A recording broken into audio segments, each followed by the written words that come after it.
atosigar, perdonen la expresión, en leer y memorizar procedimientos, porque entiendo que la parte procedimental es la parte más complicada.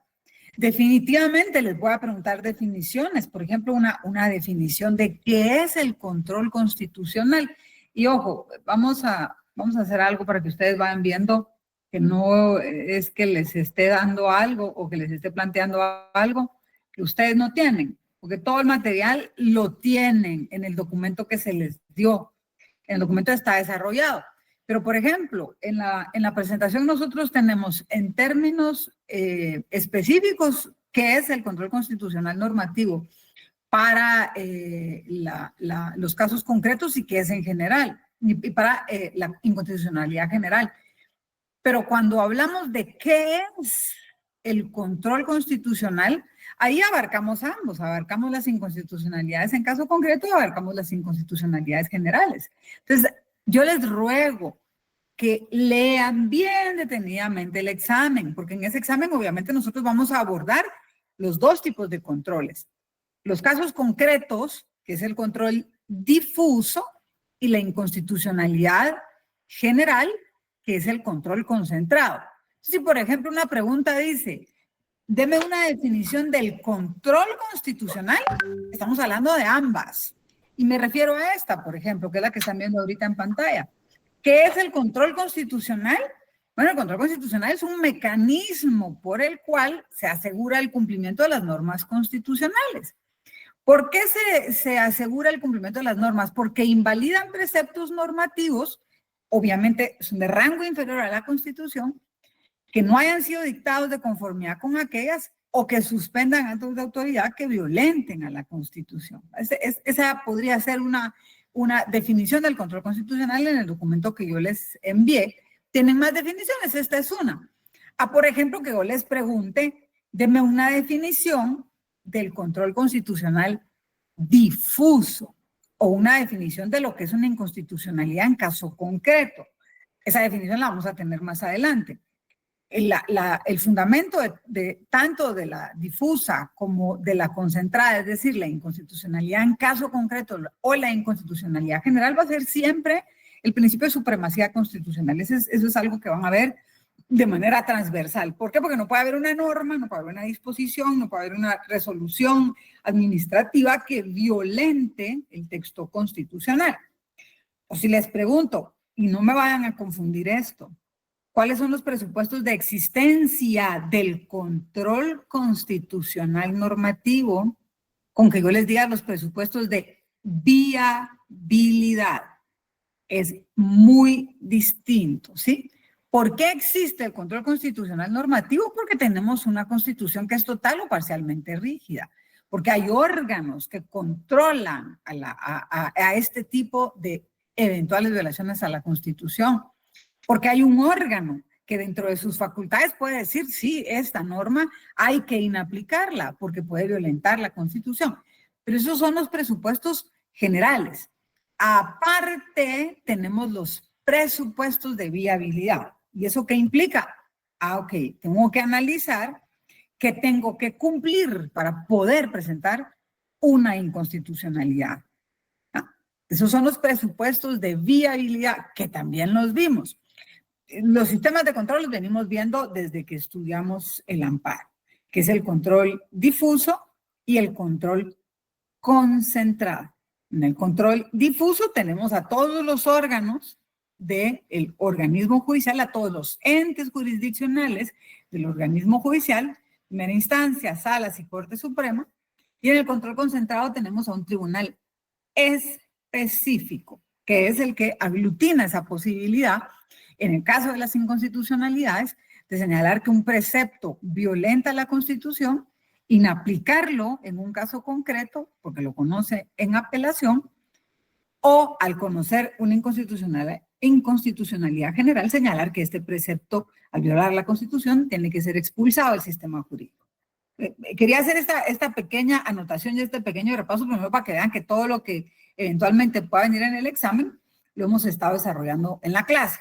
No les voy a decir, por ejemplo, así y hágame por ejemplo, el cuadro de qué es el control concentrado y qué es el difuso y por qué en Guatemala es mixto, porque esto lo utilizamos en la clase básicamente para tener una idea de cómo se hacen los planteamientos.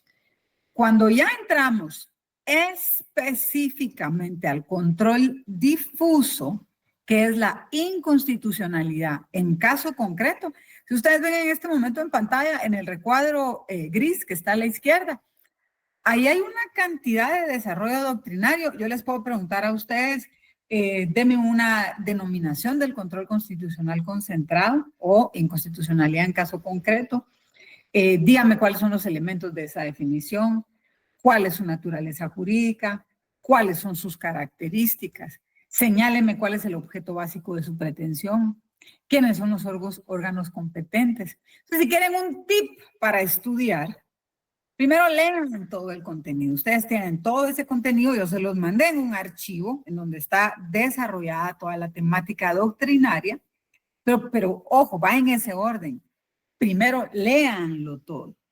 Luego lean la presentación, porque la presentación es un resumen de ese gran resumen que ya tienen ustedes, porque ahí van muchos libros sintetizados. Y luego empiecen a interactuar con la presentación junto con ese otro material, haciéndose preguntas. Yo les decía el otro día, ¿quieren que les haga las 900 y pico preguntas que se hacen en las otras secciones?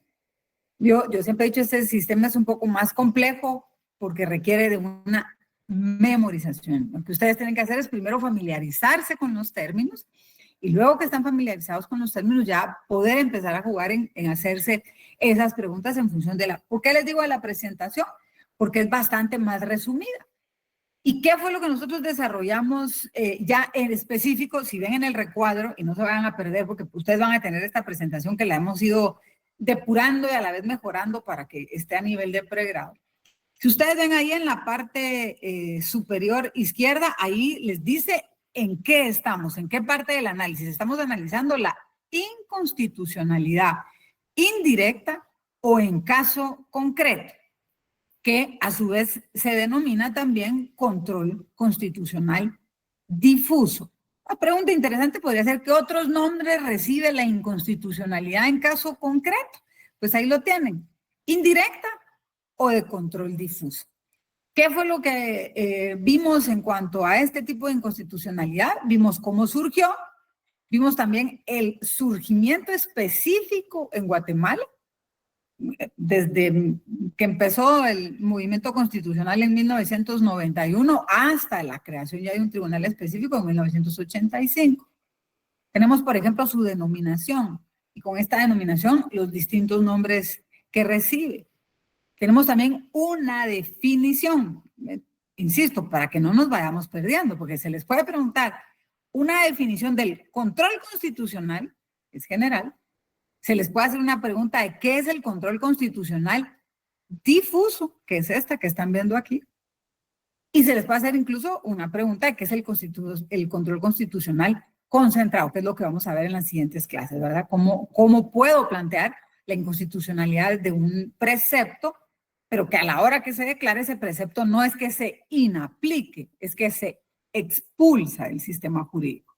Entonces, las definiciones van a ser distintas, pero todo está aquí, no se van a perder. Vean las definiciones, vean los recuadros que están en la parte de abajo y van a ir viendo en qué parte de la lectura están. Tenemos también los elementos de esa definición, qué es lo que hace a esta inconstitucionalidad y por eso tenemos todas esas pautas en la definición. ¿Cuál es su naturaleza jurídica? Que esa va a ser una constante en todo lo que vamos a ver en esta parte del curso. Todas son garantías constitucionales, tanto el amparo como la inconstitucionalidad o el control constitucional y la exhibición personal. ¿Por qué? Porque así son concebidas en el texto constitucional. Van a tener las características específicas de este tipo de inconstitucionalidad, que es lo que se señala desde la definición, los elementos de la definición, y que a su vez definen lo que le hace característico a este tipo de inconstitucionalidad. Fundamental que no olvidemos, miren, cuando ustedes logren embonar cuál es la diferencia entre los objetos de las dos inconstitucionalidades, la cosa va a ser más fácil. ¿Cuál es el objeto de esta inconstitucionalidad concreta? Que se inaplique el precepto. Lo voy a repetir tantas veces como sea necesario. Acá busco que se inaplique el precepto. No digo que el precepto sea inconstitucional. Lo que vendría inconstitucional es que lo aplique en mi caso concreto. Muy distinto en la inconstitucionalidad general. Ahí lo que busco es que usted diga, señor juez, señor Sala, señor, bueno, en este caso lo vamos a elevar directamente a la Corte de Constitucionalidad. En la que es caso concreto, lo que le voy a decir es al juez de primera instancia o a la Sala o a la Corte Suprema de Justicia, inaplíquelo en mi caso. Si es general, le voy a decir a la Corte de Constitucionalidad, es una diferencia enorme. ¿Quién es el órgano encargado de conocerlo? Es solo uno, la Corte de Constitucionalidad. ¿Y qué le vamos a decir ahí? Esta norma o este precepto de esta norma, expúlselo, no es aplicable ni para mí ni para nadie, porque esa es inconstitucionalidad, por eso se llama general, en términos generales, para cualquier habitante en este país. Entonces, sáquelo del sistema jurídico del país. ¿Y eso dónde lo encontramos? En el objeto. Eso es lo que yo busco, es la finalidad que tengo para plantear este tipo de inconstitucionalidades. Entonces, es fundamental que se aprendan cuál es el objeto de la inconstitucionalidad en caso concreto y la inconstitucionalidad general. Y luego los órganos competentes, que eso ya lo hemos repasado varias veces en cuanto a quienes conocen en las de caso concreto y en las generales. Acá tienen ustedes las diferencias diferencias y similitudes entre la inconstitucionalidad general y la inconstitucionalidad en caso concreto. Y básicamente lo que las une es la pretensión, que es que se examine una norma. Pero en una busco la expulsión del sistema jurídico y en otro lo que busco es la inaplicación. Ya hablamos de quiénes son los órganos competentes para conocerlo y en temas de la inconstitucionalidad en caso concreto, van a ser los juzgados de primera instancia, las salas de la Corte de Apelaciones o la Corte Suprema de Justicia. ¿Por qué? Porque por eso es un control difuso. Va a depender de ante qué órgano lo vamos a presentar, si ese órgano está conociendo del caso en el cual nosotros consideramos que se debe de inaplicar esta norma. Lo que estamos viendo aquí es la justicia ordinaria y tienen acá otro cuadro más detallado en donde ya quitamos a los jueces de paz y definimos, igual que en el amparo, las reglas de esta competencia. ¿Por qué se incluye en las reglas de esta competencia a la Corte de Constitucionalidad? Porque resulta ser que las inconstitucionalidades en caso concreto son apelables ante la Corte de Constitucionalidad. Entonces, por esa razón, forman parte también de este tipo de inconstitucionalidades en caso concreto, ya sea la denegatoria o el otorgamiento, yo lo puedo apelar ante la Corte de Constitucionalidad. Todo eso, insisto, si nos fuéramos con todo el temario que implica la inconstitucionalidad en caso concreto, ustedes están viendo que todo esto está desarrollado en el material que tienen y también en la presentación. Entonces, no, yo les ruego de verdad que no se sometan a un examen porque leyeron la presentación. Ese es un resumen. Ustedes tienen que utilizarlo como una herramienta y por eso con ustedes hago excepciones de mandárselas completas. Esta la van a tener, me comprometo a mandárselas mañana para los que ya empiecen a revisarlo. Solo no la vayan a alterar porque tiene derechos de autor, así que se los encargo. Lick, disculpe. ¿Sí? Sí, todo lo que está hablando, tal vez para que se le haga más fácil a los compañeros, pues que pueden empezar a leer desde el título 4, el capítulo 1 en la ley de amparo. Ahí está todo lo que... Todo está detalladísimo. Muchas gracias, Luis. Y ojalá que pongas tu cámara un día. Para que te Algún día. Algún día, sí. Que no olviden, sí, justo como dice Luis, ahí van a encontrar ustedes todo el material. Lo que pasa es que aquí lo que tenemos es un poco más de desarrollo doctrinario y van a encontrar sentencias de la Corte. ¿Cuáles son los preceptos que podemos atacar? Podemos atacar preceptos sustantivos, podemos atacar preceptos reglamentarios y podemos atacar preceptos procesales. tal y como dice Luis, lo leemos todo en la Constitución, lo leemos todo en el material doctrinario y luego utilizamos la presentación como una herramienta para repasar. Yo decirles esto es más importante que el otro es muy complicado porque todo es fundamental para que ustedes lo estudien. Pero digamos que puntos que van más enfocados ya a la parte procesal y no tanto a una discusión doctrinaria o un planteamiento doctrinario sobre definiciones, denominaciones, eso ustedes no lo van a poner en una acción. Eso es para que ustedes entiendan cómo funcionan los procedimientos. Entonces, si nos vamos más a la parte práctica, a partir de acá, presupuestos de viabilidad. Porque esto es fundamental en la práctica, porque si ustedes no cumplen con demostrar la legitimación, porque si ustedes no cumplen con hacer la cita del presupuesto normativo infraconstitucional, porque si ustedes no cumplen con hacer la cita puntual de la disposición constitucional y por lo tanto superior, si ustedes, además de no citarlos o citarlos mal, no hacen el razonamiento confrontativo de las tesis de por qué ese artículo no debe ser aplicado. Si, por ejemplo, es un caso administrativo o deviene de un caso administrativo, no lo presentan dentro de los 30 días que señala el artículo 118 de la Ley de Amparo, o lo presentan después de que se dictó sentencia, pues no lo hicieron en el tiempo que señala la ley. Y si de hecho lo hacen, pero no hay un caso concreto previo, pues tampoco le van a dar trámite. Entonces eso sí es fundamental, porque podrán saberse de memoria el trámite, podrán saberse de memoria la denominación o una definición, que si no entendemos cuáles son los presupuestos de viabilidad en el momento de hacer una presentación, lo que va a ocurrir es que no lo van a desechar por no ser un planteamiento viable.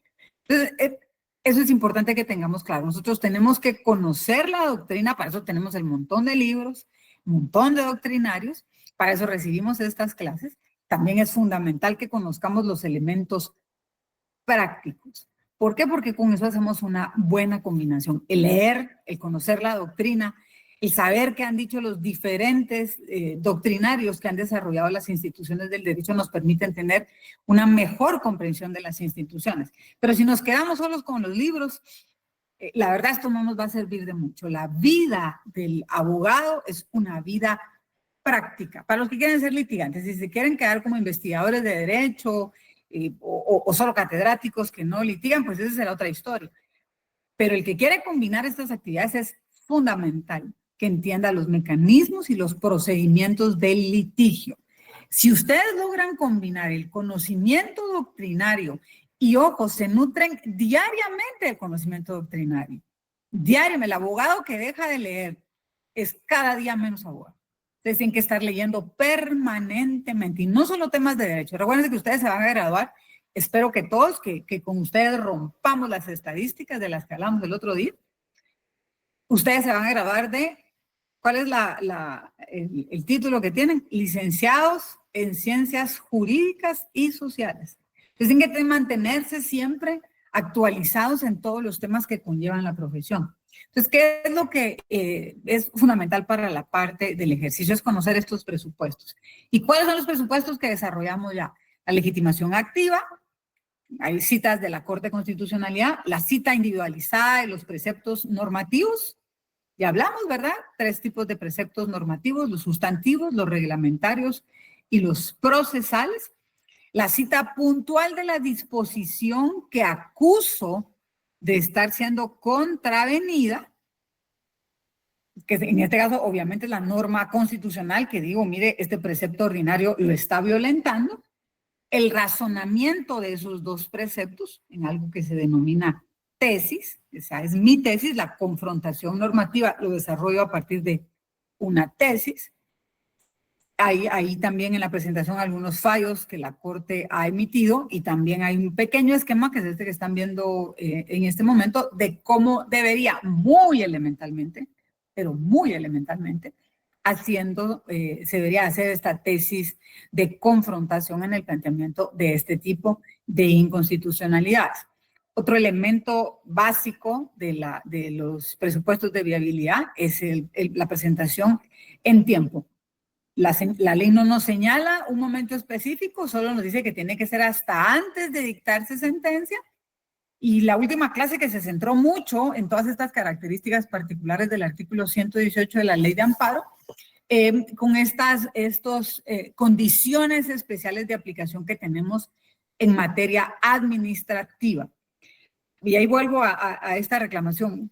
¿Cómo entrar en detalle a esta condición especial de aplicación en casos administrativos cuando ustedes no han llevado derecho administrativo y por lo tanto tampoco procesal administrativo y por lo tanto no conocemos cómo se desarrolla un proceso administrativo? Es exigir algo que no es lógico, que no llevamos una secuencia. Para ustedes poder entender cómo planteo una discusión de inaplicación normativa, debo de conocer el proceso administrativo. Entonces esa parte la explicamos, pero obviamente en el examen yo no puedo examinarles a ustedes de algo que no tienen la base, ¿verdad? Entonces, sí, por lo menos de cuáles son esos presupuestos de viabilidad. La existencia de un caso concreto previo, que esto es fundamental en los casos en donde lo que estoy planteando es una excepción o un incidente. Ahí está esta cuestión particular para los casos administrativos, ¿verdad? Pero como regla general de este presupuesto de viabilidad, si lo planteo como una excepción o como un incidente, es que tiene que existir un caso previo. ¿Por qué? Porque los incidentes y las excepciones solamente las puedo plantear jurisdiccionalmente y por lo tanto tiene que haber un conocimiento ya de un caso previo. Y todo el desarrollo que hicimos en la última clase sobre el artículo 118, que es la condición especial aplicable para los casos administrativos. Cuando yo discuto con la administración pública y considero que la aplicación de un texto puede devenir en una violentación del texto constitucional, lo hago ver. No lo reclamo para que me lo resuelvan. ¿Por qué? Porque la administración pública no son los jueces, ¿sí? Ellos son la administración de justicia. En este caso yo tengo una contienda, pero con la administración pública. Solamente lo hago de su conocimiento. Y una vez se dicte la resolución final, tengo 30 días para hacer el planteamiento. Entonces, quería hacer esta, digamos, relación de lo último que hemos visto en cuanto a la inconstitucionalidad en caso concreto o control difuso, porque pues ahora viene una parte que es particular, que es cómo se tramitan las inconstitucionalidades en caso concreto. Hemos ido platicándolas de manera muy general. Insisto, no se asusten, yo no les voy a decir desarróllenme todo el trámite de una excepción de inconstitucionalidad o desarróllenme todo un incidente, que tampoco es muy complicado. Pero obviamente tanto los incidentes como las excepciones son piezas que se llevan en un proceso principal. Entonces, si ustedes nunca han llevado cómo se desarrolla un juicio ordinario, cómo se desarrolla un juicio contencioso administrativo o cómo se desarrolla un proceso penal, es de verdad ilógico que yo pretenda pedirles a ustedes que me desarrollen el proceso de una inconstitucionalidad como incidencia o como excepción en cualquiera de estos procesos. Lo que yo necesito es que si, por ejemplo, les pregunto cuáles son las vías procesales en las cuales se puede plantear una inconstitucionalidad indirecta o en caso concreto, pues ustedes digan, bueno, es en excepción, es en incidente o es a través de una acción directa. Ya cómo se ventile va a ser un tema particular, ¿verdad? Ir viendo, dependiendo de qué caso que conviene más en el litigio. Yo se los decía también la otra vez, esto es muy particular, porque primero tengo que analizar si lo que debo plantear es un amparo o es una inconstitucionalidad. Si lo que está ocurriendo es una violación que puede ser subsanada a través de un amparo, o si la violación es tal que lo que se requiere es que ese texto se inaplique. Ya ese nivel de discernimiento y de análisis genera un nivel de complejidad. Y luego es el momento en el que lo voy a hacer. ¿Cuáles van a ser los mecanismos procesales que yo voy a utilizar? Pero asumiendo que esto yo ya lo tengo analizado, que ya tengo conceptualizado cómo es el trámite del expediente y qué es lo que voy a plantear, Y he llegado a la conclusión procesal, luego de mi análisis, que eso no califica para un amparo, porque no es que sea una violación normativa, sino que ese texto simple y sencillamente no tiene que aplicarse. Bueno, entonces hay varios mecanismos, son estos que hemos estado mencionando. Yo puedo plantear una inconstitucionalidad en caso concreto a través de una acción. ¿Eso qué significa?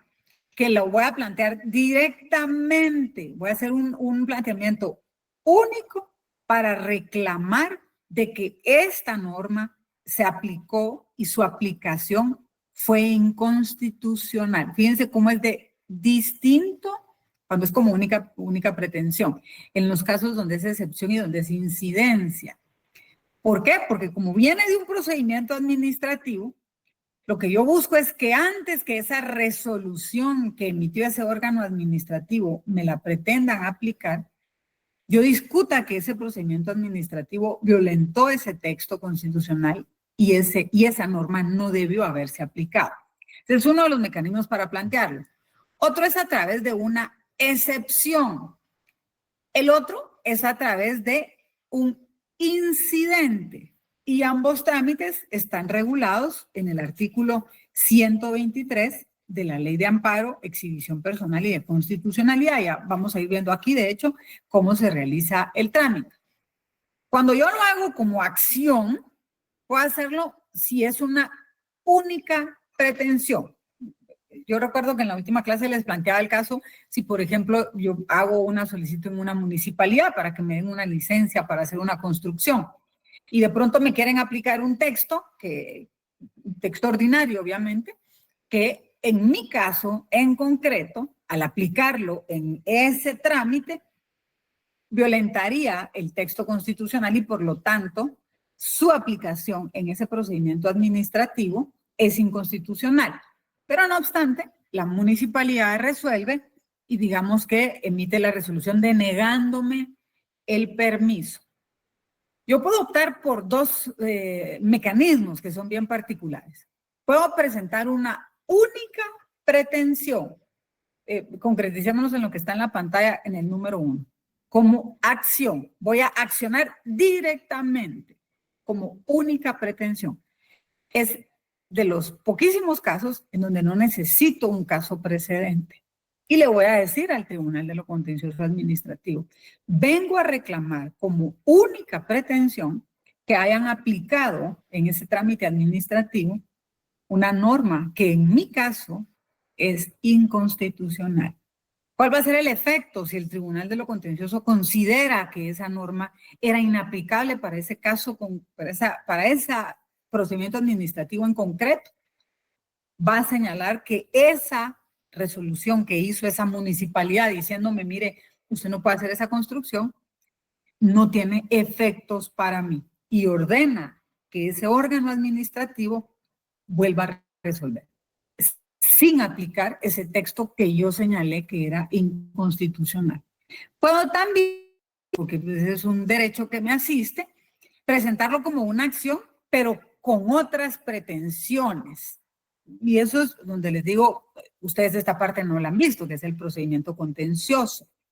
Yo puedo decir, voy a plantear un proceso contencioso administrativo en contra de esa municipalidad que no me quiso dar mi licencia, pero voy a alegar más cosas. No voy a alegar solamente que hayan aplicado un texto que era inconstitucionalidad en mi solicitud en concreto, sino que voy a alegar otras más. Por eso se dice que es como otra pretensión. No es una única pretensión de discusión de la inconstitucionalidad, sino que van a ir otras reclamaciones. La parte de verdad es bastante álgida. Yo he visto, creo que apenas 2 apelaciones de acciones como única pretensión. Pues es una parte muy compleja, así como dicen por ahí, hay que hilar muy fino en la argumentación y hay que cumplir con todos estos requisitos que señala el 118, haber hecho esa reclamación en el trámite administrativo.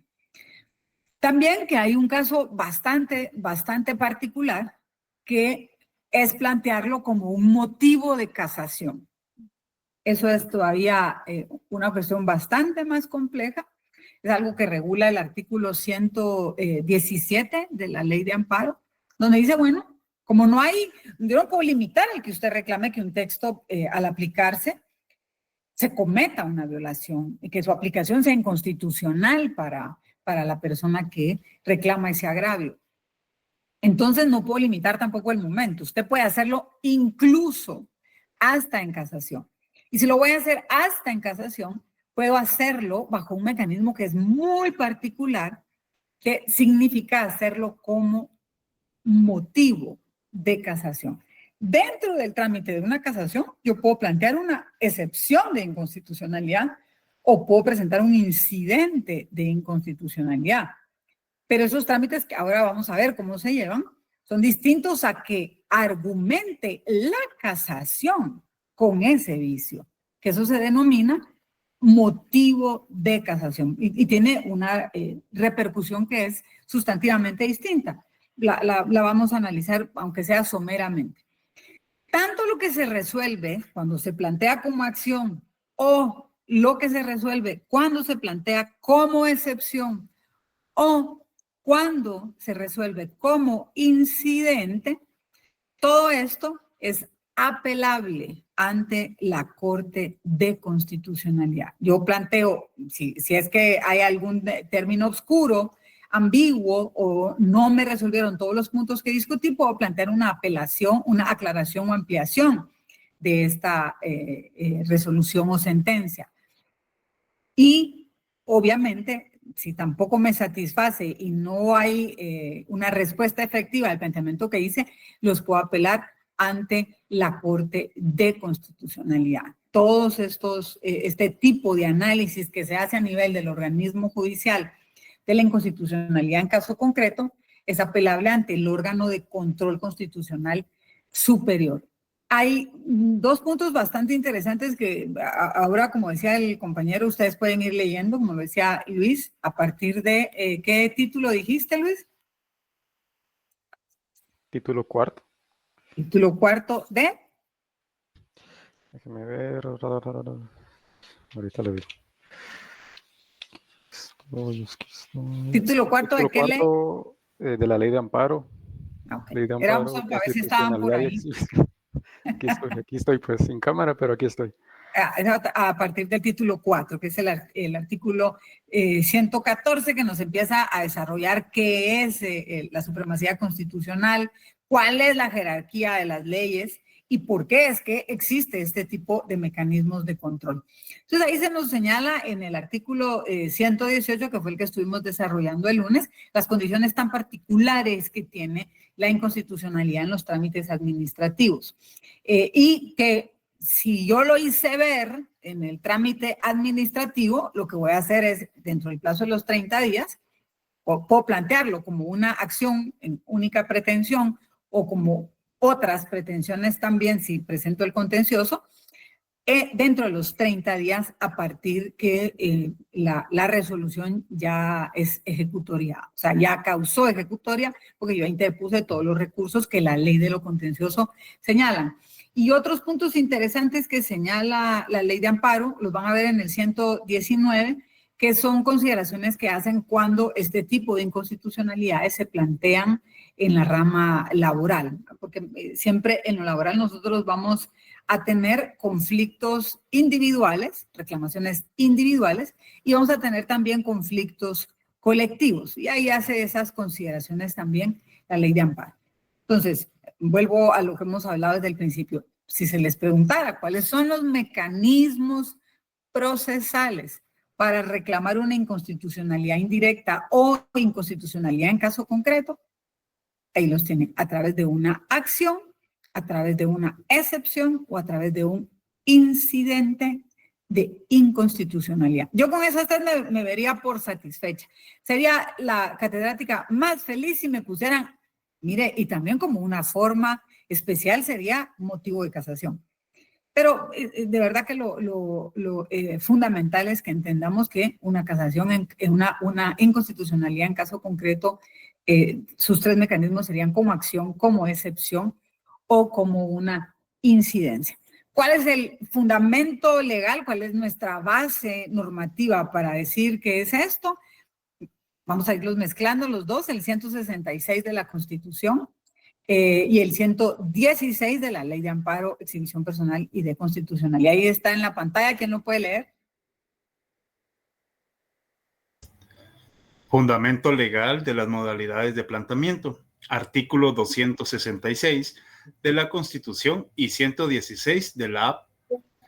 Las partes podrán plantear como acción, excepción o incidente la inconstitucionalidad total o parcial de una ley. Igualmente, el artículo 117 de la AP, relativo a la interposición de inconstitucionalidad en casación, el cual dispone también podrá plantearse la inconstitucionalidad como motivo del recurso y este caso es de obligado conocimiento. Cada una de tales modalidades atiende a una razón, por lo que no resulta técnico que el mecanismo procesal sea designado con cualquiera de las denominaciones relacionadas. ¿Qué es lo que hemos venido hablando? O sea, estas modalidades, yo no les puedo decir, mire, y en todos estos casos es así. No. Eso va a depender del caso. Va a depender del análisis particular que se haga de cada caso. Y va a depender, de hecho, en qué momento adviertan ustedes que la aplicación de ya sea un artículo o de una norma en general, en su caso concreto, pueda generar este vicio. Eso es muy particular. No es algo que se advierta en todos los casos a la primera, es algo que a veces se ve en el decurso o en la hilación de todo un proceso, pues va a depender mucho de eso, del conocimiento que tiene el abogado del proceso y de la aplicación de la norma sustantiva y reglamentaria.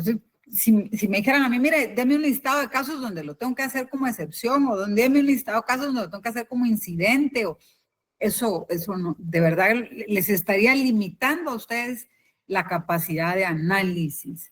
No es así, es dependiendo de cómo se está desarrollando el proceso y cómo se dé incluso, bajo qué premisas se esté dando la aplicación de ese texto. Entonces, ¿qué es fundamental?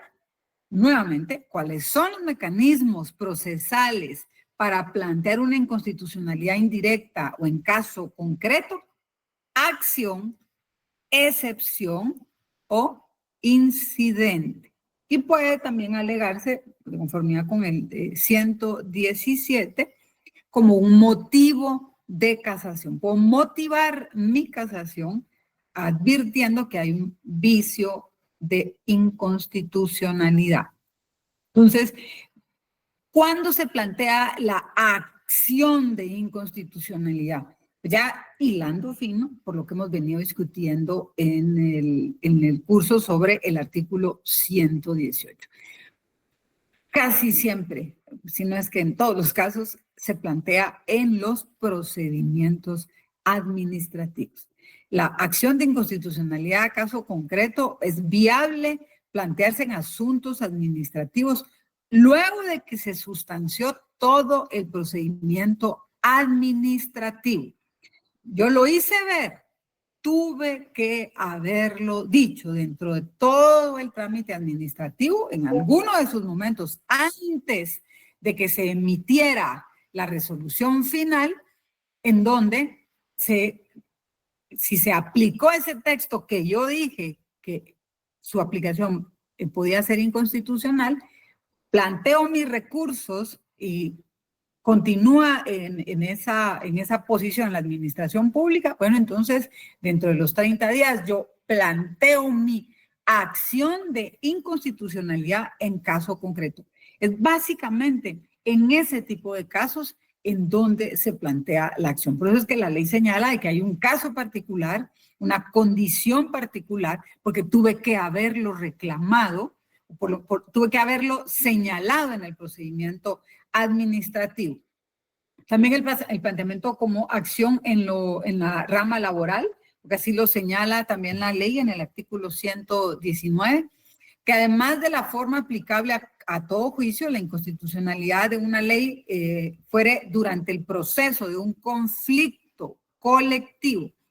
Por eso era tan particular esta puntualización que señala la ley en el artículo 119, porque lo que está enfatizando acá es esto que yo estoy señalando se aplica para discusiones colectivas, donde los que están en conflicto son organizaciones de trabajadores y lo que se instauró fue una conflictividad colectiva. Y así es el mecanismo por el cual se dirime a través de una acción. Podemos hacer el planteamiento de esta acción como una única pretensión, que era lo que les venía explicando de conformidad con lo que señala el artículo 121, señala, bueno, usted si tiene esta reclamación luego de este procedimiento administrativo, soy yo la que va a ir a reclamar que la municipalidad no me dio esta licencia, se lo hice ver en el procedimiento administrativo de la municipalidad, pero igual me resolvió diciendo que no me va a dar el permiso, planteé los recursos administrativos que señala la ley, ya sea revocatoria o ya sea reposición, depende quién fue el ente interno de la administración pública que me resolvió. Entonces, yo puedo plantear esa acción de inconstitucionalidad como única pretensión ante la sala de lo contencioso administrativo. ¿Y qué es lo que yo busco? ¿Cuál es la pretensión que tengo? Bueno, que inaplique la resolución administrativa que decidió utilizar como fundamento, pues la decisión que tuvo el órgano, fundamentada en un texto que me era inaplicable. Eso es bien particular, porque acá, recuerden que hubo una resolución administrativa que se basó en la aplicación de esa norma.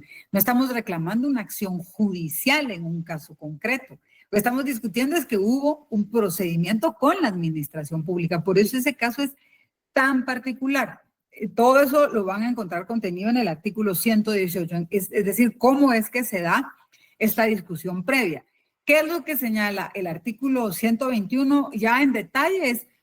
Ok, usted tuvo este problema con la administración pública, usted reclamó dentro de todo el trámite en donde se ventiló ese requerimiento que le hizo a la administración pública. Ok, si lo va a plantear como una única pretensión, el trámite lo va a encontrar en el artículo 121 y ahora lo vamos a ir desarrollando en su formulación. ¿Cuáles son los artículos que nos sirven para sustentar la acción como una única pretensión? El artículo 116 en términos generales nos dice qué son las inconstitucionalidades en los casos concretos. En el artículo 118 que nos señala la inconstitucionalidad de ley en lo administrativo y el 121 que nos señala cómo se plantea una inconstitucionalidad como una única pretensión. ¿Qué nos señala el 122? El 122, que ahora lo vamos a ver, nos señala cómo se hace este planteamiento como acción, pero cuando hay varias pretensiones. ¿Qué es lo que se busca? ¿Cuál es la consecuencia que nosotros tendríamos si planteamos esto como una única pretensión? Es lo que hemos venido hablando, que esa resolución que me dictó a mí esa municipalidad diciéndome que no puedo hacer ese proyecto, quede inasequible o quede inejecutable. ¿Por qué? Porque esa resolución se fundamentó en un precepto normativo inconstitucional para ese trámite. ¿Sí? Aquí hay una cuestión muy interesante, muy interesante. Si yo planteo una acción de inconstitucionalidad, acción de inconstitucionalidad, según el 121, como una única pretensión, como no hay más discusión, es la única pretensión, decirle a la sala de lo contencioso, mire, ese órgano de la administración pública me aplicó un precepto normativo inconstitucional, entonces no hay más cosa que discutir, eso es lo único, entonces la resolución va a ser una sentencia. En todos los demás casos, lo que resuelve el órgano jurisdiccional que conoce ese control difuso es un auto.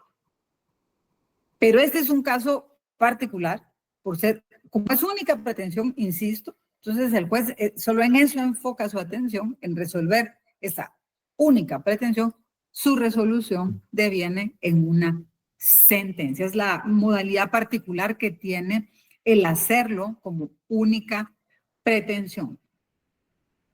van a encontrar ahí en la presentación, porque eso sí no sé si está en el material, qué es lo que ha desarrollado, y yo no quisiera entrar mucho en detalle en lo que está en las siguientes, creo que son 3 o 4 páginas, porque eso lo van a tener ustedes el día que estén en la corte, y se los dije en la clase presencial. Ustedes van a recibir una explicación en síntesis de todo lo que hemos estado viendo en las últimas 3, 4 semanas sobre la inconstitucionalidad de boca del autor, que es el doctor Salguero Salvador, sobre cómo es que se plantean este tipo de acciones. Ya, insisto, esto lo van a ver en síntesis.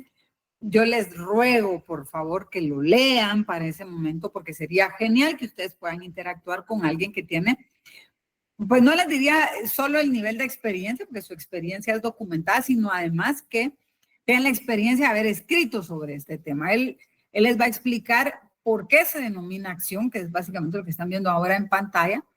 Es en la tutela de ese derecho que tenemos nosotros de ir a acudir a un juez para pedirle que nos tutele de un derecho o de un interés en específico. Por eso es que existe este tipo de modalidad.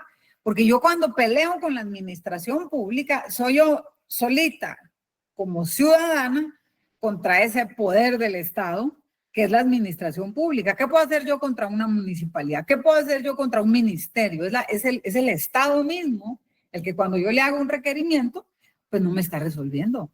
O me está resolviendo, en todo caso, con un texto, con un precepto normativo que es inconstitucional en mi caso particular.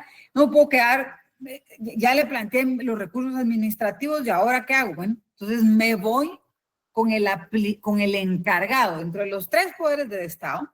Recuerden ustedes, está el organismo legislativo que hace las leyes, está el organismo ejecutivo que lo que hace es ejecutar las políticas públicas y que está diseñado para darle al ciudadano la satisfacción de sus, valga la redundancia, necesidades fundamentales, sus necesidades básicas. Y está el encargado de interpretar las normas y aplicarlas, que es el organismo judicial. Entonces yo fui con la administración pública en una función pública que es la de darle a los ciudadanos esa satisfacción de sus necesidades. Una necesidad que yo tengo para poder desarrollar un proyecto es tener esa licencia municipal, pero no estoy discutiendo las normas. Eso es algo que tenemos que tener muy claro.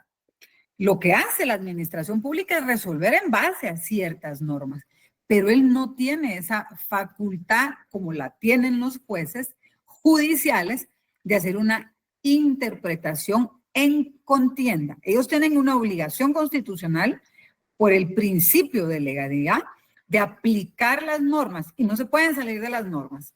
Ellos no son los ciudadanos que podemos hacer todo lo que la ley no nos prohíbe.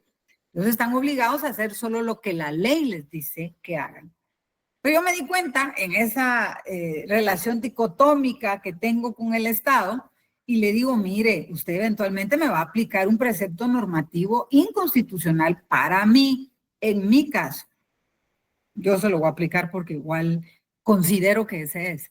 Entonces ya me salgo de esa relación entre administrador y lo llevo a un plano de discusión jurisdiccional.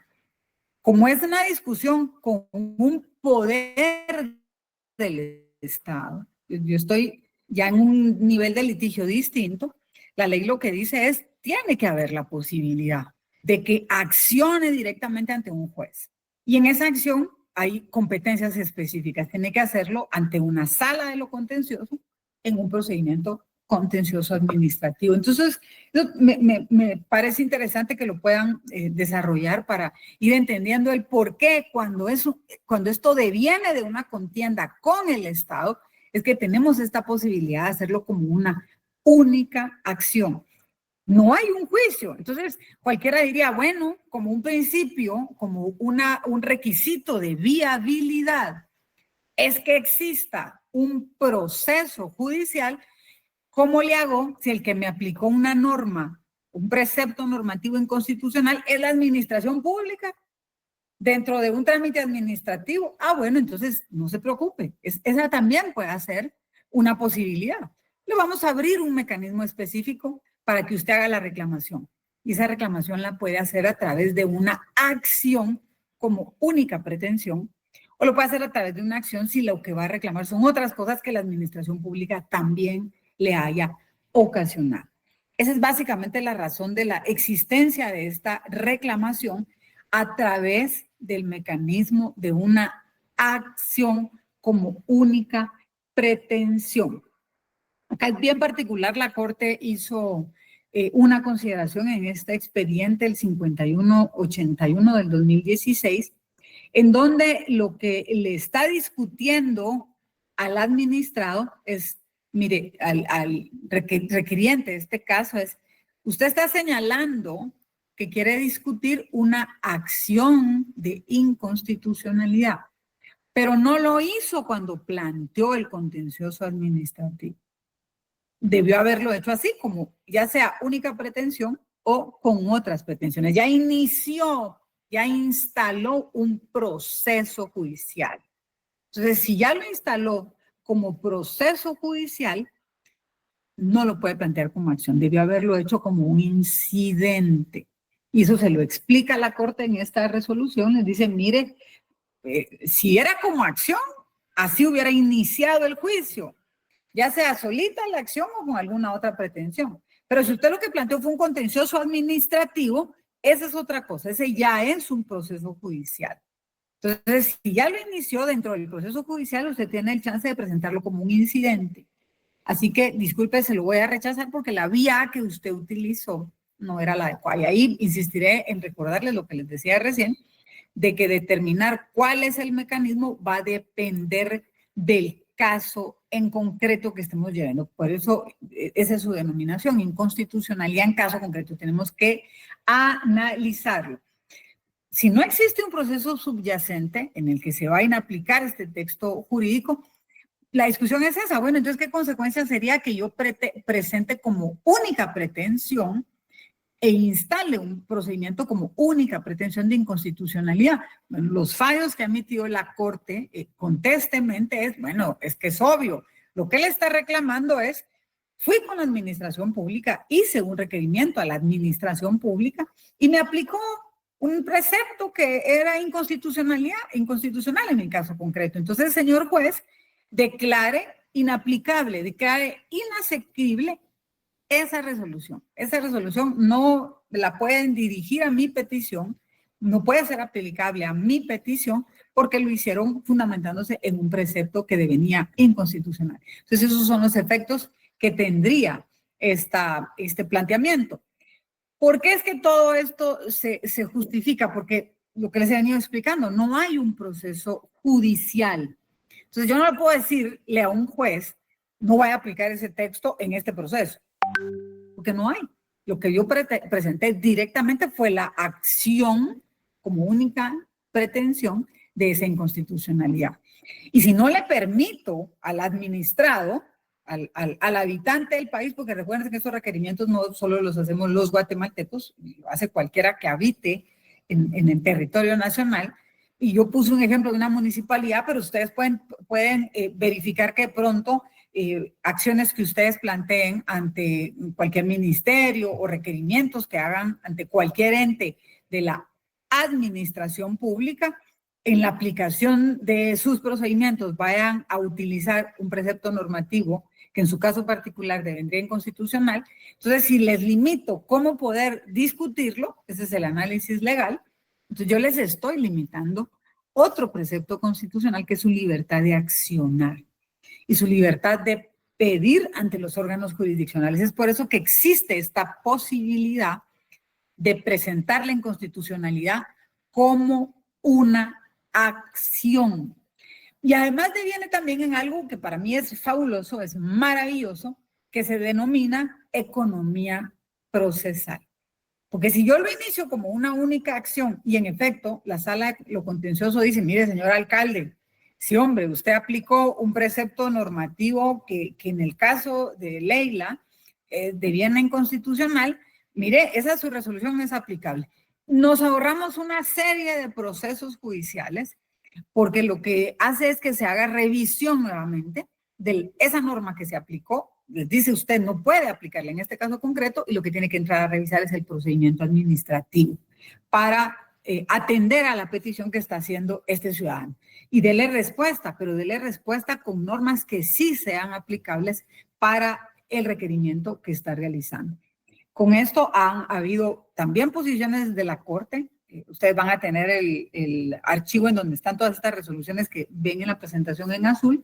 Y, por ejemplo, en este caso en concreto, en el 4360 del 2011, la Corte lo refrendó en una apelación. Dijo, en efecto, aquí la estimativa que yo voy a hacer de este planteamiento es que declaro inejecutable o inexequible.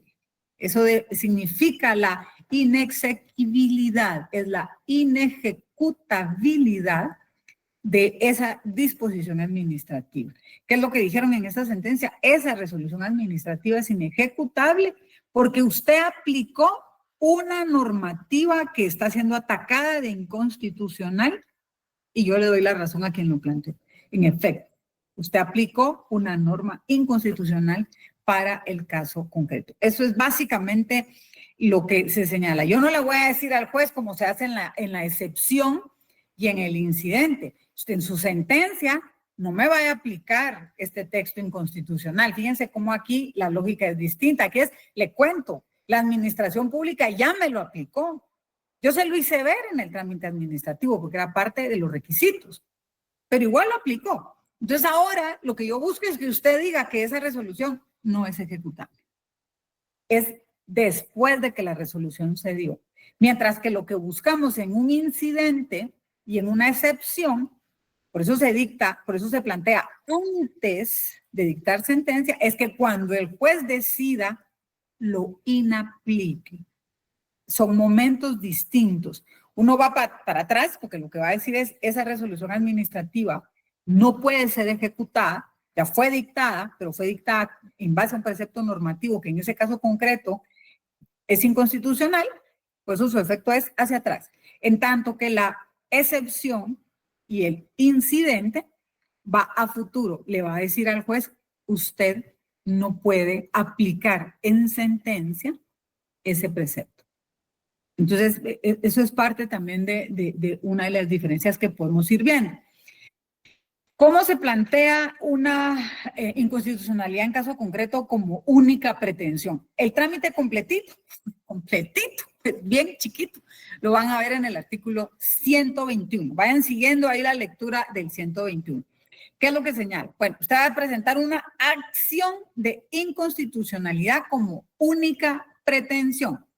Entonces, ¿qué va a ocurrir? Lo interpone como una demanda. Requisitos ya los vimos el otro día. Vean la generalidad en el Código Procesal Civil y Mercantil y las disposiciones que tiene el Acuerdo 1-2013 de la Corte. Lo estoy reclamando como única pretensión que se aplicó en un procedimiento administrativo un precepto normativo inconstitucional.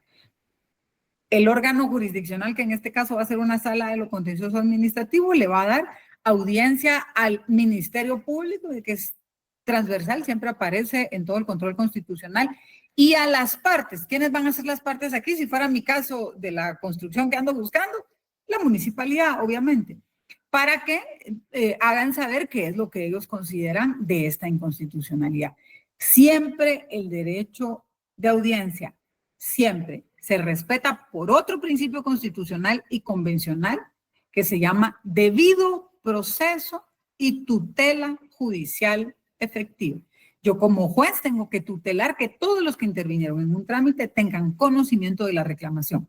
Entonces, de nueva cuenta, yo decido que es una acción, analizo el caso concreto, viene de una reclamación con la administración pública, entonces lo presento como una única pretensión. Hago mi demanda con todos los requisitos que señala la ley de la materia y el Acuerdo 1-2013. La sala toma la discusión, toma la demanda y le corre audiencia a los intervinientes y al Ministerio Público por un plazo de 9 días. Vencido ese término, señala una vista pública, si se solicitó, si no se solicitó, pues no lo va a señalar y luego emite sentencia. ¿Por qué no hay tanta cosa? ¿Por qué no hay pedido? A ver, ¿quién me diría?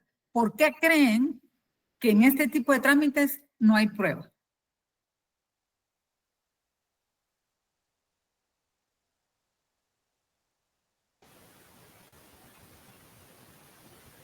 A ver, yo tengo que La probar prueba el se derecho. encontraría referida en el mismo expediente donde se hizo la reclamación.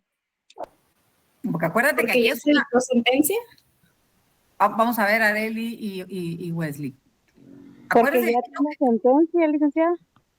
no, Damaris, vamos a Porque ir por no partes. hay un caso previo, licenciada. Fíjense, pues aquí no hay un caso previo. Aquí lo que hay es una reclamación que yo tuve con la administración pública. Acuérdense que esto viene del 118. No hay prueba porque lo que yo discuto son normas. ¿Sí?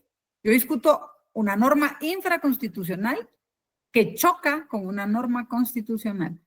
Entonces la pregunta del millón es, yo tengo que probar el derecho.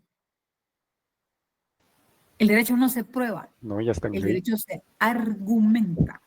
Por eso es tan importante en las condiciones de viabilidad, en los requisitos de viabilidad, nuestra tesis argumentativa y cerrar en nuestra tesis todos los huecos o flancos que pueda tener nuestra argumentación para no dar chance a duda. Jóvenes, el derecho no se prueba, el derecho se argumenta. Entonces, yo le voy a decir a las partes, le voy a abrir la prueba para que me diga por qué el artículo no se aplica. Entonces, eso lo tiene que hacer el juez. ¿Por qué se da el derecho de vista? Porque entonces tengo chance de que ambos discutan enfrente mío, me den un alegato en donde me puedan decir por qué consideran que tengo que aplicar tal o cual norma, si eso eventualmente puede violentar la Constitución. Por eso no hay prueba, porque lo que voy a discutir yo es derecho y el derecho no se prueba. Aquí no hay juicio previo. La acción directa es porque fue la administración pública la que aplicó en su resolución final un texto normativo que deviene de inconstitucional su aplicación en el caso concreto.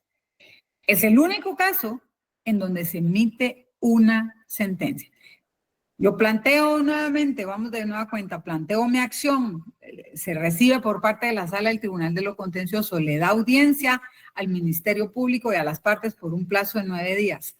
Si fue requerido, se dictará día para la vista pública una vez sea vencido este plazo y luego, dentro de los 3 días siguientes, si se celebró la vista, después de que ha evacuado la audiencia que se le da al Ministerio Público y a las partes, se va a emitir sentencia dentro de los 3 días siguientes. ¿Qué puedo hacer en contra de esa sentencia? Puedo apelarla ante la Corte de Constitucionalidad. ¿Y qué es lo que voy a apelar? Mire, me denegaron mi única acción, la acción como única pretensión, o en todo caso la administración pública podría decir yo voy a apelar porque a él le otorgaron una inconstitucionalidad en caso concreto y yo considero que no debería de haberse otorgado.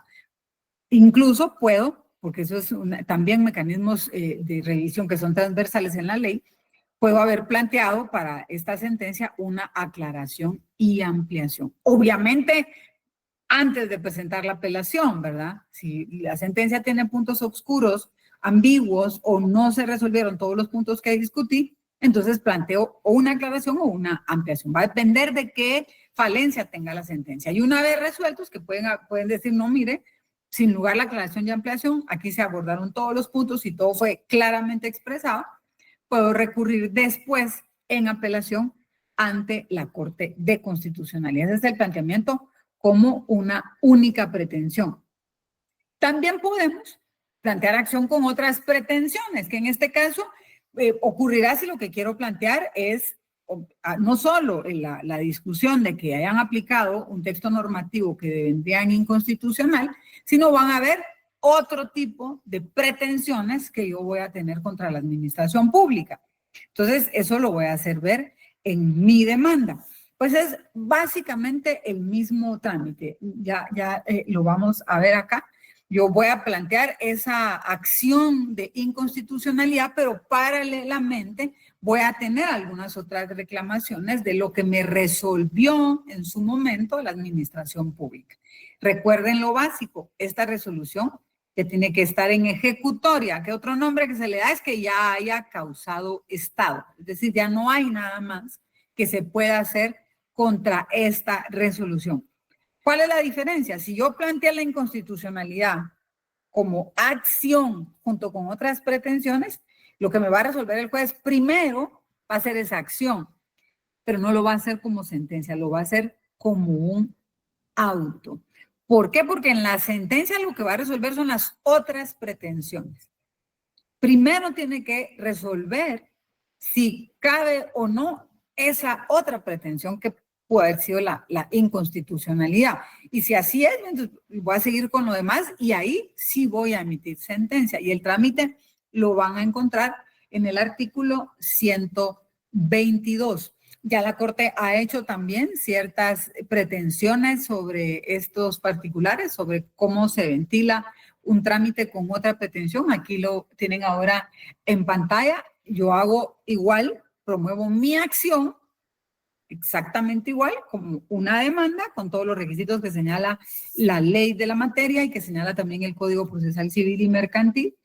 Ahí no solo, insisto, no solo voy a demandar la inconstitucionalidad en caso concreto, sino que voy a plantearle al juez cualquier otra pretensión que tenga en contra de la administración pública. Exactamente lo mismo le va a dar audiencia al Ministerio Público y a las partes por el mismísimo plazo, que van a ser 9 días, y la diferencia es que acá va a haber un auto razonado para resolver sobre este particular dentro del plazo de 3 días. No vamos a tener vista pública porque como no es la única pretensión, las demás pretensiones van a llevar el trámite del procedimiento administrativo. Y es de esas otras pretensiones que se va a emitir la sentencia. Entonces, en ese procedimiento sí va a haber vista, pero la discusión va a ser distinta. Aquí lo que se emite es un auto que va a expresar por parte del tribunal si aplica o no, es decir, si se tenía razón o no sobre la inaplicación de ese texto normativo. Eso podemos plantear aclaración o ampliación, dependiendo de si se contestaron todos nuestros puntos y si fueron claros o hay alguna ambigüedad. Y ese auto posteriormente puede ser apelado ante la Corte de Constitucionalidad.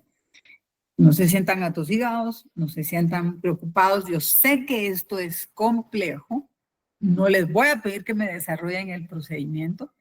Ya quisiera yo que todos mis colegas, no solo en pregrado, sino en posgrado, supieran hacer esto que ustedes están aprendiendo ahora. Esto es muy complejo, lo estamos viendo para poder ir conociendo cuáles son todas las posibilidades que nos da la ley. No espero que ustedes se aprendan esto de memoria. De verdad no es necesario. Eso uno incluso lo va repasando cuando tiene un caso específico y considera que esto es lo que se tiene que aplicar. Uno regresa a todas estas normas, pero eso es tan importante y se los voy a recalcar siempre que ustedes hagan anotaciones en sus normas, que hagan vinculaciones en sus normas con otras leyes que puedan ayudarles a complementar el conocimiento que tienen o que van adquiriendo poco a poco de todos estos trámites. Eso es básicamente el trámite de la acción de inconstitucionalidad en caso concreto como única pretensión o con otras pretensiones. Hay otro mecanismo, o otros dos mecanismos que son, digamos, los más asequibles para el entendimiento, que es cuando lo hacemos a través de una excepción o a través de un incidente. Aquí tenemos ya instalado un proceso judicial, estamos directamente en un litigio ante los órganos de justicia de la Corte Suprema de Justicia, y entonces planteamos una inconstitucionalidad en caso concreto o inconstitucionalidad indirecta, y lo que señalamos es, como motivo de respuesta del planteamiento, que hay una excepción de inconstitucionalidad en caso concreto. La advertencia que quiero hacerles con el trámite de la excepción, y vamos a hacerlo a guisa de pregunta. ¿Dónde se regulan el trámite de los incidentes? ¿En la ley del organismo judicial? Exacto. No quiero que se pierdan hoy, porque la verdad es que no se hace. en base al trámite de los incidentes que señala la ley del organismo judicial. Vámonos al artículo 125, por favor, y vamos a ir viendo ahí. Esta modalidad es bien particular porque es la que se usa generalmente. Como las inconstitucionalidades en realidad se presentan más en el devenir de un proceso, ya estamos nosotros en el trámite de un proceso jurisdiccional, civil, mercantil, de familia, penal, como el caso que discutimos el otro día en la clase. En ese caso en particular lo que se plantearon fueron incidentes de inconstitucionalidad en caso concreto, pues es el que más se maneja en la práctica jurisdiccional y tribunalística. Es como se interponen la mayoría de inconstitucionalidades. Pero hay que tener claro cómo es que se plantean. Primero, tenemos que tener la claridad que ya hay un caso instaurado. Es un caso que ya inició su procedimiento, no como en el caso de la acción de inconstitucionalidad. Ahí lo que tuvimos fue una discusión con la administración pública. Aquí lo que vamos a ver es cómo se tramita cuando es un incidente o cuando es una excepción. Entonces, ¿cómo vemos el trámite que señala la ley del organismo judicial del artículo 135 al 140, que es donde se desarrolla todo el trámite de los incidentes? No es el mismo. Nos vamos a ir específicamente, 124 y 125, perdón. Acá sí la ley nos dice, punto número 1, yo llevo un procedimiento. Si me lo plantean como un incidente o una excepción, lo voy a llevar como cuerda separada. Es decir, voy a abrir un procesito pequeño, por eso se llama incidentes, es una cuestión incidental para poder discutir este punto en particular, para no aplicar este texto normativo que se está alegando de inconstitucional. Si ustedes se dan cuenta, aquí el trámite no es el mismo. Tanto si lo planteo como excepción o lo planteo como incidente, va a ser el mismo trámite. ¿Y cuál es el trámite? Pues hago mi planteamiento, sea como uno o como otro, como una excepción o como un incidente. Eso va a depender de qué tipo de juicio es y cómo advierto yo esta violación. Y lo que va a hacer el órgano jurisdiccional, como en todos los casos, va a ser darle audiencia al Ministerio Público y a las partes, exactamente como vieron en la acción, por 9 días. Una vez se haya evacuado este trámite, se emite una resolución razonando. Bien, como nos lo señala el artículo 124. Trámite en cuerda separada. Plantea la inconstitucionalidad de una ley como excepción o como incidente. Entonces se dieron cuenta, adiós del 135 al 141 de la ley del organismo judicial. No se aplica el procedimiento que dice la ley. Si son cualquiera de esas dos variantes, entonces el tribunal, que, insisto, puede ser un juez que está viendo un ordinario laboral, puede ser un juez de familia que está viendo un oral, no sé, puede ser un juez que está viendo una reclamación sumarial. Esto es ya dentro de un proceso. Entonces, ¿qué ocurre? El tribunal lo va a tramitar en cuerda separada, va a abrir este procedimiento específico. Le va a dar audiencia o dar audiencia a las partes y al Ministerio Público por el término de 9 días y haya sido o no haya sido evacuada esa audiencia, va a resolver respecto de la inconstitucionalidad en un auto razonado y esto lo va a hacer en el término de 3 días. Si ustedes se dan cuenta, es exactamente el mismo trámite que como si fuera una acción de inconstitucionalidad. La diferencia es que aquí tenemos instaurado ya un proceso judicial y por eso se hace una cuerda separada. En tanto que si la reclamación es en la vía del derecho administrativo o por procedimientos que he tenido con la administración pública, el juicio específico se dirige para eso. Ese auto que emite debidamente razonado el órgano jurisdiccional, yo puedo atacarlo o plantear una aclaración y ampliación dependiendo de si fue o no respondido todos los puntos que alegué o si algunas de las respuestas fueron ambiguas o no fueron claras. Y dependiendo de esa respuesta, puedo también presentar una apelación ante la Corte de Constitucionalidad. Ese es básicamente el trámite que se lleva para un incidente o para una excepción. El trámite de la acción, pues fue el que vimos hace un rato. No vamos a entrar por sanidad mental de todos a discutir la inconstitucionalidad que se plantea en casación.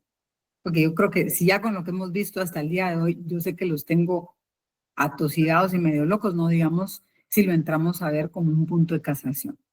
Yo les envié a ustedes el otro día un archivo donde están todos los procedimientos que señala el Código Procesal Civil y Mercantil. Con eso se pueden ir auxiliando. Yo lo que les puedo decir es que yo puedo plantear una inconstitucionalidad, perdón, puedo plantear una casación alegando como motivo de casación esa inconstitucionalidad, o puedo, dentro del trámite de la inconstitucionalidad, plantear un incidente o una excepción de inconstitucionalidad. ¿Qué es lo fundamental que de verdad me gustaría transmitirles para que ustedes tengan claro de la naturaleza tan tutelar que van a encontrar? Yo no sé si ustedes se lo han preguntado, decir, Dios mío, es que puedo presentar una inconstitucionalidad en cualquier momento, en todos lados, o sea, casi que en cualquier momentito del juicio y en cualquier condición yo lo puedo presentar. ¿Por qué? Seguir machacando, porque nuestro sistema jurídico está basado en un principio fundamental que se denomina supremacía constitucional. Entonces no importa en qué tipo de juicio y no importa en qué momento, siempre y cuando no haya sentencia, porque si ya lo aplicaron en la sentencia, los motivos para atacarlo o la forma para atacarlo va a ser otra. La Constitución se defiende a sí misma y al defenderse a sí misma defiende el sistema jurídico que se basa en la supremacía de esa Constitución. Por eso es que la inconstitucionalidad, ya sea en caso concreto o general, está concebida como una garantía constitucional, porque se utiliza como un mecanismo de defender ante cualquier amenaza que pueda traer una norma sustantiva, una norma reglamentaria, una norma procesal en su aplicación. Tiene que haber mecanismos para que el ciudadano, para que el habitante del país pueda defenderse bajo la supremacía constitucional de esa eventual violación. Entonces, por eso van a ver ustedes que por todos lados nos puede entrar, o por medio de una acción como única pretensión, o por medio de una acción con más pretensiones, o por medio de un incidente, o por medio de una excepción cuando ya estoy en litigio, y todavía después, porque, ojo, si yo voy a plantear una casación, es porque ya hay sentencia. Yo no lo puedo presentar en el juicio y me dictaron la sentencia. Después, si lo voy a alegar, va a ser dentro del trámite de la casación, pero va a llevar otras regulaciones. ¿Y por qué es que el sistema constitucional, por qué es que la ley de amparo tiene todas esas posibilidades? Porque más allá de crearles confusión a los alumnos de pregrado en el cuarto semestre, lo que ustedes tienen que tener claros es que todo eso lo hace el sistema jurídico guatemalteco, porque la defensa es constitucional. Es decirle a ustedes, como futuros litigantes y como futuros abogados, no se preocupen. Si alguien le aplica en su caso o a su cliente una violación constitucional, hay un montón de mecanismos, hay muchísimos mecanismos, hay muchas vías por las cuales usted puede defenderse de esa violación constitucional. Entonces, yo les dejaría esa parte para no entrar en detalle con el tema de la casación, porque eso es muy álgido, cómo litigarlo. ¿Qué ocurre si lo planteo como motivo de casación? Es complejo. ¿Qué ocurre si lo planteo como incidente o lo planteo como excepción dentro del trámite? Esto que ustedes tienen ahorita en pantalla, solo para que vean por qué no lo vamos a discutir, es el trámite de una casación. Yo voy a presentar una casación, ahí hay una temporalidad específica, esos son los mecanismos recursivos que resuelve la Corte Suprema. Fíjense, ya pasamos juzgados de primera instancia, ya pasamos salas de la Corte de Apelaciones y ahora nos vamos hasta lo más alto del sistema de justicia en este país, que es la Corte Suprema de Justicia. Va a depender de la naturaleza de nuestra casación, qué Cámara lo va a conocer.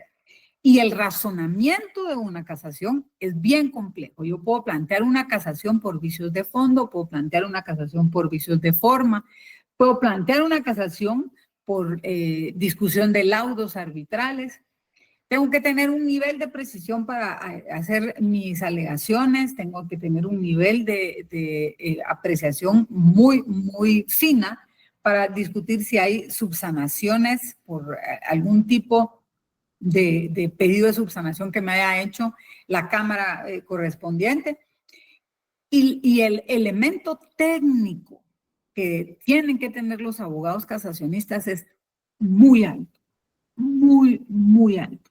El análisis que se hace en un recurso de casación es muy complejo.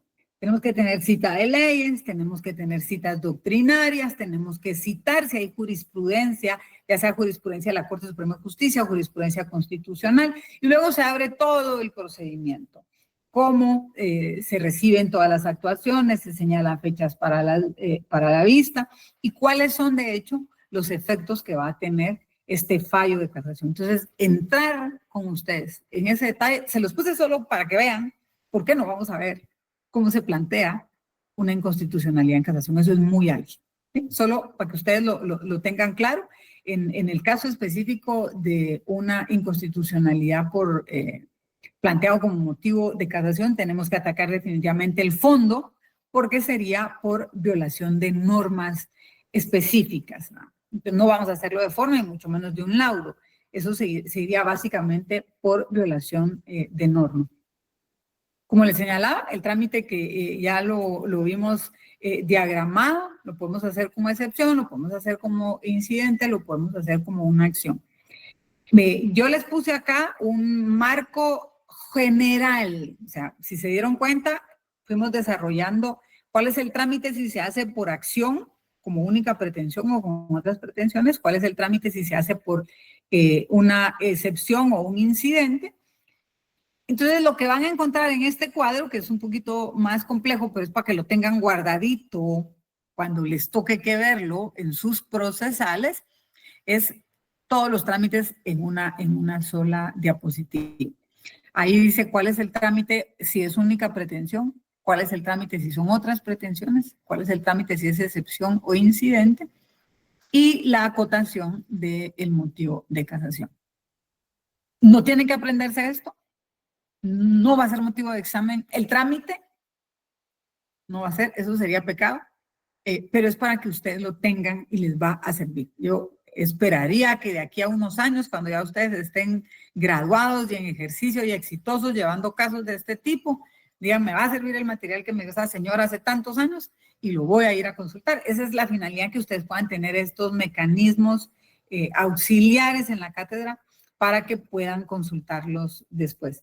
Eso es básicamente el trámite en las modalidades que señala la Ley de Amparo, Exhibición Personal y de Constitucionalidad, para que lo puedan ir estudiando. ¿Cuáles son los efectos que vamos a tener en la sentencia de una inconstitucionalidad? Pues básicamente que si nos la declaran con lugar, nos diga que se suspende en ese proceso en el que nosotros estamos ventilando cualquier tramitación si se está haciendo en base a ese texto normativo que es inconstitucional. Si se inaplica, obviamente, si se señala con lugar, obviamente es la inaplicación de ese precepto normativo. Se suspende el proceso porque en efecto hay una disposición que señala que no se puede continuar si ese precepto normativo es en el que se está sustanciando la tramitación principal, y si la sentencia señala que en efecto es inconstitucional, pues se inaplica por completo ese texto para el caso en el que nosotros lo estamos planteando. Como hemos venido señalando, los jueces de primera instancia, sala y Corte Suprema de Justicia, en ese control difuso que hay, son los encargados de ventilar esos procedimientos que acaban de ver, esa corrida de audiencia por 9 días, la vista en el caso de la única acción, y luego la resolución en los 3 días, ya sea la sentencia o el auto. Pero todo esto por ese control específico que tiene la Corte de Constitucionalidad, puede ser apelado. Entonces, ¿qué ocurre con la apelación? La Corte recibe los autos de esas apelaciones, señala de oficio día y hora para una vista pública. Ese plazo no puede exceder de 9 días y se señala si lo han pedido las partes, y la sentencia debe dictarse dentro de los 6 días siguientes. Una vez se dicta la sentencia, se le manda de regreso al órgano jurisdiccional que lo conoció. Por lo tanto, ¿cuáles son los mecanismos para impugnar una resolución de una inconstitucionalidad en caso concreto? La apelación. Eso es en términos generales. No vamos a hablar de la excepción, porque ya vieron que esa tiene que ver con la casación. Pero el medio de impugnación es la apelación. La aclaración y ampliación, si bien está catalogada como mecanismos recursivos, no nos va a cambiar el fondo de la resolución. No la va a aclarar o no la va a ampliar, pero no va a cambiar el fondo. Así que el medio de impugnación directo acá que tenemos es la apelación. Acá lo tienen ya desarrollado como un esquema, es exactamente el que acabo de señalarles, el que les leí. Interpongo mi escrito de apelación. La Corte requiere todas las actuaciones de este trámite. Permítanme un segundito que algo aquí me está sonando. Y al recibir todas estas actuaciones, le señala la vista a las partes para que, si así lo requirieron en la interposición de la apelación, esta se celebre dentro del tercero día y luego se emite la sentencia. Sobre esta sentencia nosotros podemos plantearle a la Corte una aclaración o ampliación. Es el único mecanismo que podemos plantear ante la Corte. Recuerden ustedes, las sentencias emitidas por la Corte de Constitucionalidad no pueden ser impugnadas. No hay mecanismos impugnativos porque no hay ningún órgano que esté sobre las disposiciones que emite la Corte de Constitucionalidad en el control constitucional. Así que yo dejaría hasta ahí el tema de hoy. Por lo menos terminamos la inconstitucionalidad en caso concreto.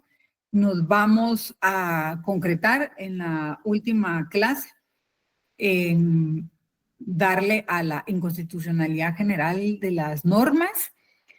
Son 2 clases las que vamos a tener para discutirlas en la universidad para que luego ya lo podamos ver en detalle, todas las dudas que ustedes tengan. Las próximas 2 clases son para ver la inconstitucionalidad directa, general o abstracta, para que todas estas dudas se las hagan ver al autor de la obra que les he estado recomendando y que ya la tienen en digital y puedan pues tener esta oportunidad de que todo lo que yo les he venido enseñando ustedes lo puedan contrastar con él y tener estos planteamientos directos. Insisto, no se asusten, no vamos a ver los procedimientos, eso sería un pecado. Lo que vamos a ver son definiciones, son estructuras, son los contenidos básicamente doctrinarios de estas figuras. Yo lo que necesito es que ustedes tengan la idea básica de que todo esto se hace en atención al principio de la supremacía constitucional y de esta obligación que tienen todos los órganos nacionales, todos, no solo los jurisdiccionales, también el Congreso de la República y también el organismo ejecutivo, de respetar y de hacer sus decisiones en base a la Constitución. Así que nos quedamos hasta aquí para que veamos en la próxima clase la inconstitucionalidad directa, general o abstracta. Los veo la próxima semana. Gracias, licenciada. Gracias, licenciada. Buenas noches. Buenas noches, que descansen. Buenas noches, Lick. Buenas noches, Josué. Feliz noche, Liga. Feliz noche. Nadie me sale aquí, no te veo. Noches, Lick. Ahí nos vemos. Nos vemos, Luis, que estés bien. Nos vemos, Lick. Feliz noche. Hasta pronto. Nos vemos la próxima semana, que estén bien.